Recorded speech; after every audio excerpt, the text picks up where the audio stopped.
pessoal, tudo bem com vocês? Eu sou Sara Schmurens, estou aqui para falar sobre literatura nacional contemporânea.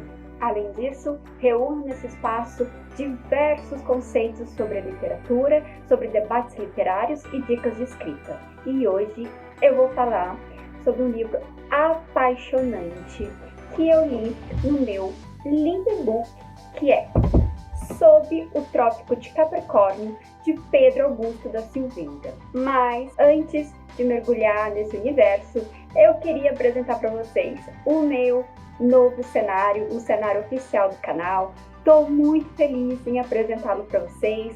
Eu tenho aqui 3 nichos que eu separei com as coisas que eu gosto.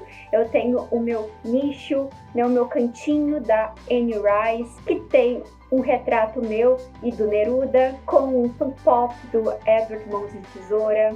Também tenho o meu cantinho da Clarice Lispector e alguns outros funcos de personalidades que eu adoro, como a Zulema, que é da minha série favorita, Vis-a-Vis, a Arlequina e a Malévola. E logo mais acima eu também separei um cantinho para os livros de terror clássicos que eu consegui adquirir na edição de luxo, porque eu gosto muito de livros de suspense, de terror, então eu separei esses 3 cantinhos para representar um pouco da minha referência na escrita e do estilo de literatura que eu também gosto. E lembrando, se você ainda não é inscrito no canal, por favor, se inscreva, porque aí você vai ficar por dentro de todas as novidades do mundo literário nacional. E é isso, pessoal. Agora vamos nos aprofundar nesse livro lindo de Pedro Augusto que eu tive o prazer de ler.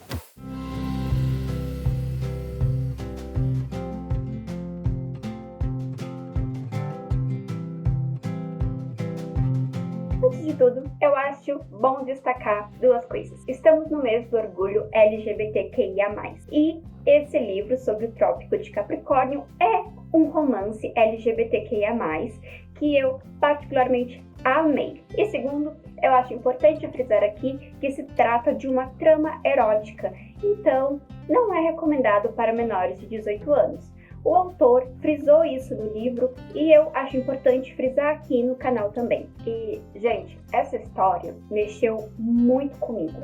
Primeiramente porque o autor escreve muito bem, a escrita dele é envolvente, profunda e poética. Eu simplesmente amei a forma como ele conduziu a obra e os seus personagens. E eu me encantei pela personalidade do protagonista, Ricardo, que acaba descobrindo a sua sexualidade na metade dos anos 80. Se, gente, até hoje existe preconceito contra homossexuais, imagine naquela época. Então, há muitos detalhes minuciosos que o autor abordou no livro, que eu acho extremamente importante para entender um pouco mais sobre o outro, sobre as escolhas do outro e sobre quem é o outro em sua essência, sem julgamento, sem preconceito, sem homofobia, o como é importante acolher as pessoas independente de suas condições sexuais, seus gostos, da classe social, enfim, inúmeras coisas. Contando brevemente um pouquinho da história, essa história conta a história de Ricardo, como eu disse anteriormente, está se descobrindo. Então, o livro aborda bastante a questão da sexualidade, da puberdade e a necessidade do diálogo, que hoje ainda é difícil e naquela época ainda era mais difícil. E esse livro, ele é separado em 2 partes. A primeira parte é quando o Ricardo, ele morava numa cidade no interior de São Paulo e foi lá que ele se descobriu nessa condição de homossexual. E essa parte, ela tem uma carga bem pesada, não só sobre as questões eróticas envolvidas, mas também sobre o preconceito que existia naquela região e o quanto o nosso protagonista sofreu. No início, ele se envolve com seu melhor amigo de infância, que quando eles ficam adolescentes, eles começam a sentir uma atração um pelo outro, só que o Márcio, que é esse amigo dele, não quer se assumir de jeito nenhum e ele é uma pessoa com falha de caráter. Já vou avisando aqui, uma pessoa com falha de caráter que, no dito popular, me deu um grande ranço, porque ele maltratou muito o Ricardo. Por esses maus tratos e por tentar esconder Ricardo e por humilhá-lo de algumas formas, mesmo sentindo atração por ele, é que a gente percebe que no decorrer do livro ele tem atitudes que o coadunam para ações um pouco nocivas. Na segunda parte do romance, Eduardo já é universitário, ele está cursando engenharia em Campinas. Lá ele conhece Gustavo. E nessa segunda parte, o autor conduz a obra de uma forma completamente diferente. Porque se na primeira parte já era muito intenso por envolver as questões das descobertas e das questões das primeiras experiências sexuais, na segunda parte é totalmente o oposto, porque o autor desenrola uma descrição poética sobre o segundo rapaz que Ricardo se apaixona, que é Gustavo. E, gente, olha que coisa mais fofa e coisa mais linda. Por muito tempo, ao longo do relacionamento deles, tudo se resumia a andar de mãos dadas. Então, o fato deles andarem de mãos dadas pela universidade, isso já selava um compromisso para eles. Então, eles demoram até algo mais íntimo, mas tudo acontece de uma forma bem poética, bem calma e bem sorrateira também. Então a gente vai conhecendo mais a personalidade dos protagonistas e a gente vai se encantando cada vez mais pelo Ricardo. Aconteceu isso comigo, eu super tive empatia pelo Ricardo e ele é um personagem com personalidade muito forte e tem uma história de vida admirável, porque ele acaba conseguindo superar esse preconceito que era muito maior em meados dos anos 80. E o autor escreve com um vocabulário refinado, mas ao mesmo tempo de fácil compreensão. Percebe-se que o autor, Pedro Augusto, tem um grande domínio sobre a escrita. Então, ele conduz ao leitor de forma que ele não consegue se desprender daquelas páginas. E o autor acaba se encantando ainda mais pela forma como essa trama vai se desenrolando. E realmente eu fiquei tão empolgada com a história que eu até tô com receio de acabar dando algum spoiler aqui, porque isso não pode acontecer. Porque eu quero muito que vocês leiam esse livro, gente. Ele é essencial para compreender a sexualidade, para, se você quiser entender um pouco mais sobre a pauta LGBTQIA+, é muito importante. Se você quiser também entender mais essa questão da homofobia, como às vezes ela é velada, como algumas pessoas preferem ficar na sombra da ignorância. Então, é muito importante ler esse livro se você quiser entender essas questões. E, sério, gente, eu fiquei encantada. O autor narra essa história com uma maestria impressionante. Aliás, o livro aponta também sobre como as pessoas conseguem ser preconceituosas, muitas vezes até sem perceber, sobre como naquela época, na década de 80, essas pessoas eram vistas e como elas sofriam. Desde a escola até na faculdade, o bullying era muito forte e, como eu disse anteriormente, o preconceito maior ainda. E, inclusive, esse livro foi em homenagem a uma história que o autor ficou sabendo de dois rapazes que, na época da universidade, andavam de mãos dadas pelos campos sem se importarem com ninguém. Ele achou essa história admirável, ele não soube o fim que a história real deu, mas foi a grande inspiração para que ele escrevesse esse livro. Além disso, o livro retrata também várias questões como conflitos familiares, pressões para vestibular, questões existenciais e tem um quê de filosofia que eu sou apaixonada por todos os livros que envolvem uma temática profunda, uma filosofia profunda por trás disso. Então, realmente foi um nacional maravilhoso que marcou meu 2022.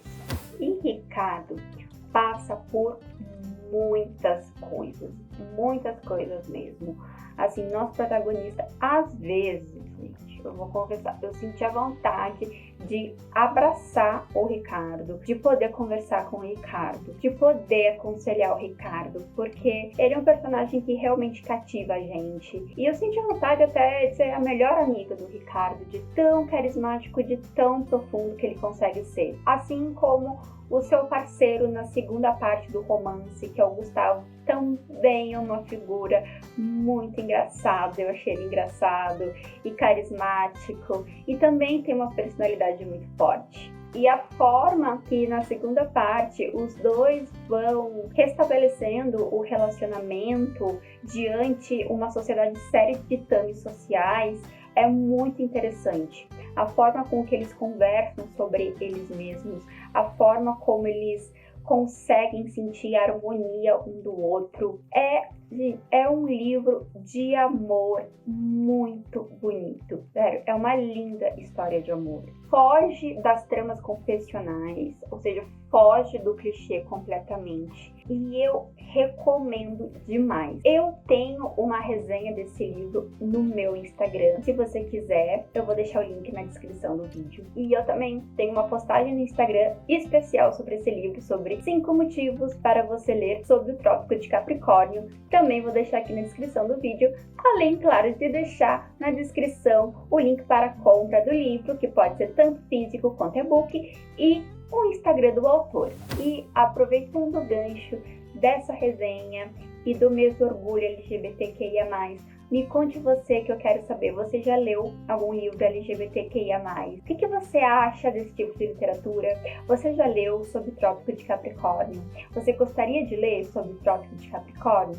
Me conta aí que eu tô muito curiosa para saber quais são as opiniões de vocês que me acompanham aqui no canal. Vocês podem ver que eu tô toda produzida para representar esse mês, com a minha gargantilha colorida, minha blusa mais colorida que eu tenho, porque eu também gosto muito de roupa, eu gosto muito de roupa preta, então é muito difícil eu ter roupa colorida assim, mas eu tentei representar da melhor forma esse mês. E porque é o mês que a gente tem que levar essa pauta, a gente tem que debater, a gente tem que falar sobre isso, a gente tem que encarar isso com leveza, a gente tem que conversar com pessoas nessas condições sexuais. E é muito essencial também que as pessoas abordem isso na arte, façam não só livros, mas como outras formas artísticas de inclusão social. O autor fechou esse livro com chave de ouro, mas eu não vou contar, obviamente eu não vou contar aqui, porque, sério, gente, vale muito a pena. Vale muito a pena essa leitura. Foi algo extasiante para mim. Eu aprendi muito lendo esse livro e recomendo a todos vocês, claro, maiores de 18 anos. Vou, inclusive, ler um trecho desse livro. Tem vários destaques, eu destaquei vários trechos desse livro. Foi difícil selecionar um, mas eu vou ler um dos meus favoritos. Como devia ser bom não ter noção do certo e do errado, do bom e do ruim, do ônus e do bônus. Isso evitava qualquer culpa ou tristeza. Outra passagem que também me marcou muito no sentido de felicidade e alívio foi quando o Ricardo disse o seguinte: aproveitei muito daquela festa, mas o que me deixou mais feliz foi ter a certeza de que, independentemente do meu jeito, meus amigos me aceitavam. Fala aí, não é lindo? Não é uma escrita linda? É uma escrita totalmente cativante. Pessoal, essa foi a minha mensagem de hoje, a minha dica de hoje. Por favor, se vocês quiserem, deem sugestões de conteúdos, porque eu leio todos os comentários e eu sempre gosto de saber opiniões de vocês e eu gosto de ouvir sugestões de vocês sobre conteúdos que vocês querem ver aqui no canal. Mais uma vez, frisando que se você ainda não é inscrito, por favor se inscreva, me dá essa ajuda, deixa aí o seu like, se puder, ative as notificações para sempre estar por dentro do mundo da literatura. E se você quiser, me acompanhe também pelo Instagram, porque lá diariamente eu posto novidades do mundo literário. Tenham um excelente dia, uma excelente leitura a todos vocês.